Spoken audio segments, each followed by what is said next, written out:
In a world where time and cultures intersect, the legacy of prophets transcends boundaries. Abraham, Noah, Moses, Jesus, and Muhammad, these luminaries are more than historical figures. They form a spiritual family. Prophets throughout history have played a significant role in shaping the course of humanity.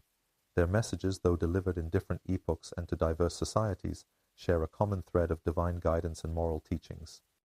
While the laws and practices prescribed by the prophets may have varied, prayer rituals, marriage laws, acts of charity, the fundamental beliefs about God, the hereafter, scripture, and moral values remained constant. Islam, Judaism, and Christianity, three major world religions, all share a common ground in their belief in God-sent prophets. However, Islam offers a unique perspective by upholding the moral character and innocence of these prophets. For instance, Islam absolves Aaron from the mistake of the golden calf incident and refutes Jesus' claim of divinity or being the Son of God. Muslims hold a deep reverence for all the prophets, starting from Abraham, the father of monotheism, to the final messenger, Prophet Muhammad. They believe that with the arrival of Prophet Muhammad, the divine message was perfected and finalized.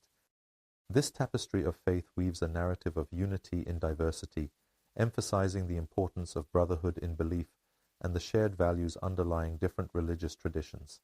It reminds us that despite our differences, we are all part of the same human family united by our search for truth and purpose.